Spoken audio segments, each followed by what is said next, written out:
Hello guys, welcome back to my YouTube channel. So guys, आज की मेरी दिन की शुरुआत होती है मॉक देने के साथ, क्योंकि अभी बस एग्ज़ाम आने वाला है। तो मैंने सोचा कि अभी थोड़े दिन के लिए क्लास रहने देती हूँ और जो चेकलिस्ट है उसको भी मैं कभी कभी सॉल्व करती हूँ। मतलब अगर टाइम मिलता है तो सॉल्व कर लेती हूँ, बाकी तो अभी मैं मॉक ही दे रही हूँ। और जो फर्स्ट मॉक मैंने दिया था वो प्रैक्टिस मॉक का दिया था। इसका मॉक मैंने कल फर्स्ट टाइम दिया था, इसका भी सब्सक्रिप्शन लिया है। और मैंने जो कल मॉक दिया था वो मुझे सही लगा था कि इसके मॉक अच्छे रहते हैं। तो आज मैं नेक्स्ट मॉक दूंगी।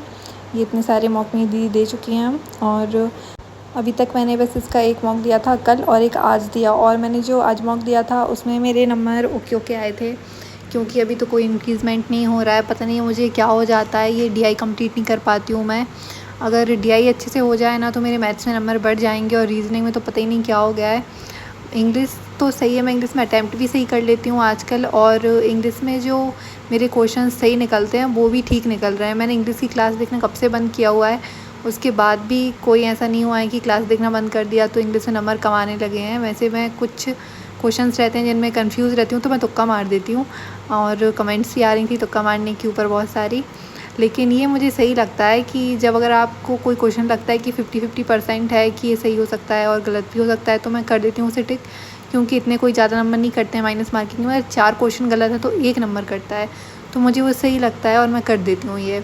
और फिर मैथ्स में तो पता नहीं आजकल क्या ही हो रहा है, क्योंकि मैं सिंप्लीफिकेशन सॉल्व करती हूँ, रॉन्ग नंबर सीरीज़ करती हूँ और ये क्वाड्रिक करती हूँ। लेकिन जो डीआई रहती है वो मैं नहीं कर पाती हूँ, क्योंकि टाइम नहीं बचता है। और कभी कभी ऐसा होता है कि डीआई मुझे अभी अच्छे से समझ में नहीं आई, जो परसेंटेज वाली आ जाती हैं या डिग्री वाली आ जाती हैं, तो वो डीआई मैं नहीं कर पाती हूँ। और एग्ज़ाम के बस 2 दिन बचे हैं। मैं सोच रही हूँ कि अभी बस मेरा जो स्पीड मैथ है वही पूरा अच्छे से कंप्लीट है, अर्थमेटिक तो बिल्कुल भी नहीं है और डीआई भी नहीं हुआ, तो मैं सिर्फ स्पीड मैथ के सहारे मैथ्स का जो सेक्शन कट ऑफ है वो पता नहीं क्लियर कर पाऊँगी कि नहीं।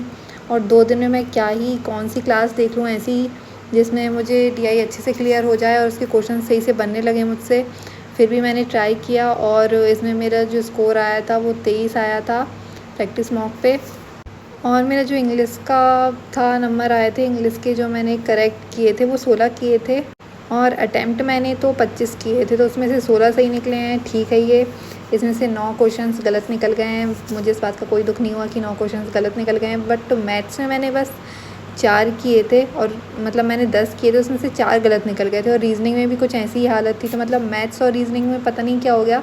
ऐसा लग रहा था पहले कि इंग्लिश में ही कुछ सही नहीं रहेगा, लेकिन अब ये मैथ्स में हो गया। फिर उसके बाद मैं एक और बार मॉक देने बैठ गई थी, क्योंकि पहले वाला जो मॉक था उसमें मेरे नंबर सही नहीं आए थे, 23 आए थे। तो मैं सोच रही थी इसमें तो थोड़े अच्छे आ जाएँ सेकंड वाले में, बट सेकंड वाले में मैं क्या ही बताऊँ। पहले तो इतनी ज़्यादा नेटवर्क प्रॉब्लम हुई, मैंने जैसे ये मॉक स्टार्ट किया कब तक प्रोसेसिंग होती रही और मैं देखती रही कि पता नहीं कब स्टार्ट होगा। फिर उसके बाद थोड़ी देर बाद ये स्टार्ट हो गया था, और फिर मैंने ये मॉक देना शुरू किया।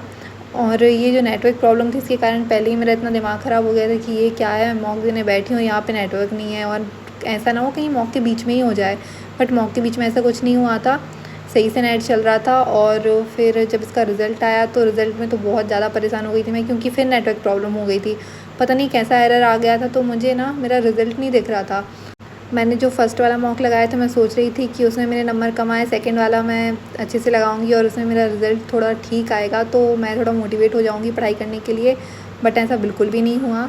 मेरा जो फ़र्स्ट वाला था उसका रिज़ल्ट तो मुझे देखा वो भी बुरा देखा, और सेकंड वाले का रिज़ल्ट मिला ही नहीं मुझे। और मिला भी तो मतलब ऐसे पता चल गया था कि मैंने कितने अटैम्प्ट किए हैं, बट ये पता नहीं चल पाया था कि कितने सही निकले हैं। इसकी इंग्लिश भी सही आई थी, और इंग्लिश में तो कॉपी पेन की ज़रूरत होती नहीं है, बस क्वेश्चंस पढ़े और उनका आंसर हमें समझना रहता है और फिर टिक कर दिए। और मैथ्स और रीजनिंग में ऐसा होता है कि पहले कॉपी में लिखो, फिर उसके बाद उसका जो आंसर आएगा उसको टिक करो। और मैं माउस ऑर्डर करने का सोच रही थी, मेरे पास है नहीं, और दीदी भी बता रही थी कि ऐसा होता है एग्ज़ाम में माउस का यूज़ करना होता है। और फिर यहाँ पे तो हम लैपटॉप यूज़ करते हैं तो कोई दिक्कत नहीं होती है, लेकिन फिर वहाँ पर जब थोड़ा अटपटा लगता है हमें, इसलिए मैं सोच रही थी कि मैं माउस ऑर्डर कर दूँगी। लेकिन अब कहाँ से आने वाला है, अभी तो 2-3 दिन ही बचे हैं मेरे एग्ज़ाम को, तो मुझे वहीं एग्ज़ाम में ही जाके देखूँगी कि कैसी क्या दिक्कत होती है, बट हो जाएगा मैनेज।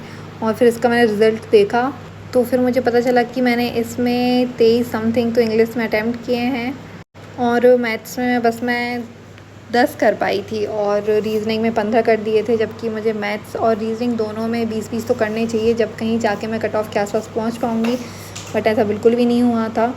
और यहाँ पे तो करेक्ट बताया ही नहीं कि करेक्ट कितने, और फिर उसके बाद मैंने इतनी कोशिश की कि मुझे जो रिज़ल्ट है वो दिख जाए।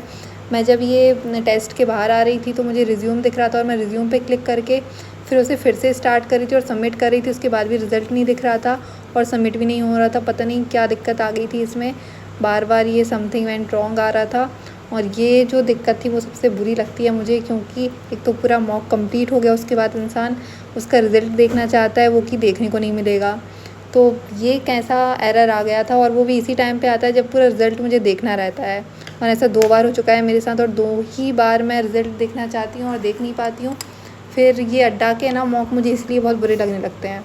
रीज़निंग में थोड़े नंबर बढ़ाने की कोशिश करती हूँ मैं, तो अभी जो चेकलिस्ट आई थी ग्रुप में, टेलीग्राम ग्रुप में, तो उसे मैं सॉल्व कर रही थी और इसे मैंने सॉल्व किया तो ये तो मुझसे बन रही थी। बस 2-3 क्वेश्चन थे जो मुझसे नहीं बन रहे थे, उनका सॉल्यूशन लास्ट में दिया ही रहता है, तो उससे हम देख सकते हैं कि जो क्वेश्चंस नहीं बन रहे थे वो कैसे सॉल्व होंगे, या कुछ भी पज़ल और सिटिंग अरेंजमेंट बन जाते हैं मुझसे। लेकिन पता नहीं जब मैं मॉक लगाती हूँ तो क्या हो जाता है, मैं तक कन्फ्यूज़ हो जाती हूँ या हाइपर हो जाती हूँ कि मैं सोचती हूँ इसे सॉल्व करूँ नहीं करूँ, दूसरा कर लेती हूँ, आगे क्या है। पहले तो मुझे ये करना चाहिए कि पहले पूरा देखना चाहिए टेस्ट में कि क्या क्या है इसमें, ऐसा मुझे करना चाहिए, लेकिन ऐसा मैं करती नहीं हूँ।